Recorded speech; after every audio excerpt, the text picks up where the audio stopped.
welcome back to SGU Uncut. We are in the fourth and final week of our series, Thieves of Joy, and I have a very special guest with me today. Shanna, welcome. Hello, how are you? This is my second time, so thanks for having me. We're so excited to have you back. Yes, yeah. It's my second time on the podcast. So if you see me before, hello. And if not, if you're new to SGU, I actually have been praying for you. I've been praying for Emily to get, I said 5, she said 3. I've been praying for Emily to get 500 new members. So know that you are a welcome addition and that you are still being prayed for.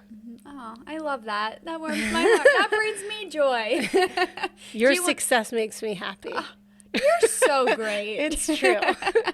Do you want to tell them like your role at Nativity real quick, just to get an idea of who you are? I do video editing and production and just some writing, a little bit of a lot of things. Yeah, a little bit of a lot. Yeah, I love Nativity. That.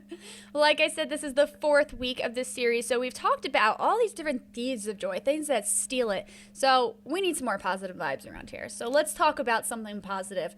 We're surrounded by so many things that bring us joy that we might not even realize, like the sunshine, laughter with friends, being outdoors. There's all these things that are so beautiful, and they're gifts from God, and we overlook them because they're always there. We don't take them into consideration that they bring us joy and make us happy.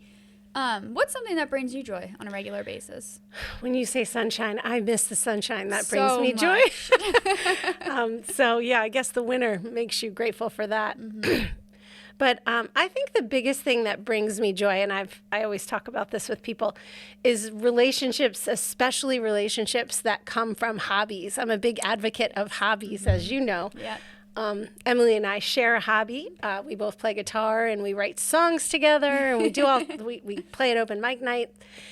And I just think having a common hobby together, and I have other hobbies, you just meet interesting people, and those relationships really do bring me joy. Mm-hmm.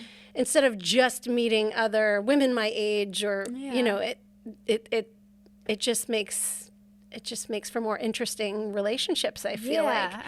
And it's like we think about our relationship with our guitar. We encourage each other.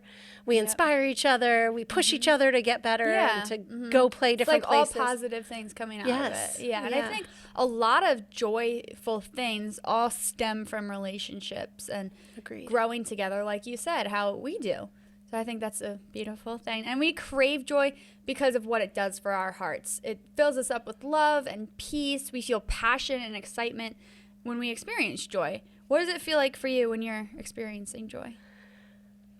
I just, like in that situation, in those situations, it's just being present and in the moment, doing things I like with people I like, interesting conversations, encouragement, to be able to give encouragement, to be able to receive encouragement. It just helps you be in the moment and grateful. I think it kind of almost gives you a little bit of confidence too. Like when we're open mic night, I'm not, I guess I used to not be someone who would be outgoing, would just like talk to people, but like we're in these situations and we're just so happy, we're joyful because we're around people we love, and then we, like you said, we make new relationships, we meet all these different kinds of people. And like our friend Sam. Yeah, joy just I hope you're watching, Sam. Joy just opens the doors to so much more. I love rhymes. It does. Like drive a lot, but joy, we can talk about joy all day and nothing will change. Joy is a choice. We have to accept the gift from God into our heart. And choosing joy does not mean our troubles and circumstances or situations are going to change, but rather our hearts change. How do you go through difficult situations while choosing joy? Like, how do you choose joy in hard situations? Well, of course, my brain goes to the hardest situation I've ever been in. And that was, gosh, my kids were young, and my father he's just one of those guys, those big personalities, head of the household. He was always there for me. I needed something. He would build it, make it, help me buy it, whatever it was. He was there.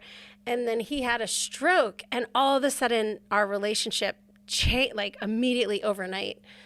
I became his caretaker immediately. And just that shift in our relationship was so hard to accept and hard to deal with and overwhelming. And I felt like I wasn't enough. And could I even do this?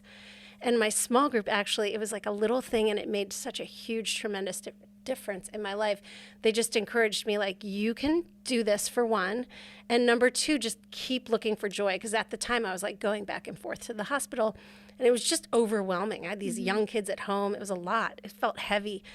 And they said, just look around at the hospital, look for joy, look for moments of gratitude. And that gratitude list, like focusing on that gratitude list. And Michael White talks a lot about, Pastor Michael White talks a lot about gratitude. And focusing on that gratitude list in that time, it like immediately helps you choose joy. Not that that was a joyful time, but there was so much beauty in that time, so much joy from other people like feeding into me and being able to accept that. And the nurses and the doctors, there was so much kindness surrounding me, and focusing on that was just the joy in that hard time. Yeah, I think that's one of the hardest things to accept about joy, is that you go through these hard things, but even if you're in such a difficult situation like that, God is still good, and God is still going to put joy in your life in little or big ways. You just have to look for it and accept it. And that's a message that needs to be shared, because joy is a necessity of a successful life. If you want to thrive in your life, you have to choose joy. It's just the way it is. You have higher successes and stronger relationships. What are some of the ways that all of us and you can spread joy? I think number one, just being in a small group like you already are, and just inviting others into your small group, just having that support system to just remind each other to stay on the right path of gratitude and forgiveness and all the things that kind of bring joy during our hard times in life. Doing that together is so much easier. Yeah. And then I forget what else I was going to. That's okay. We're just going to choose joy. We're going to find all these things. You're going to dive into this in small group, find what brings you joy, whether it's hobbies. I think hobbies is a great one. I agree. Because it just fills your heart up. It becomes your passion. And then there's the little things like the sunshine outside. That's one of my favorites. I need it to be spring right now. Oh my gosh. But the beach or the mountains, whatever brings you joy, find that and hold on to it. And then spread it. Let people know what brings you joy, because it might bring them joy, or share this message with them. Yes, that's exactly what I was going to say. Is like when I would visit my father at Mercy Ridge, he was in assisted living, and there were just a lot of people just being there so much. You start to realize and see people that maybe didn't get too many visitors, and just being kind and saying hello, like you're saying, just being that sunshine for someone who maybe nobody's visiting. Seemed like such a small thing, but it's not. It's a big thing. That's just being kind. Just saying hello or holding a door for someone. Some people, it makes their whole day. They don't get that from others. Right. So little acts of kindness goes a long way to a lot of people. Agreed. Thank you for joining us today. Thank you for having me. This was great. So choose joy. Let it fill your heart. Let God into your heart and spread it around. We hope you enjoyed our series, Thieves of Joy, and we'll see you next week for a brand new series.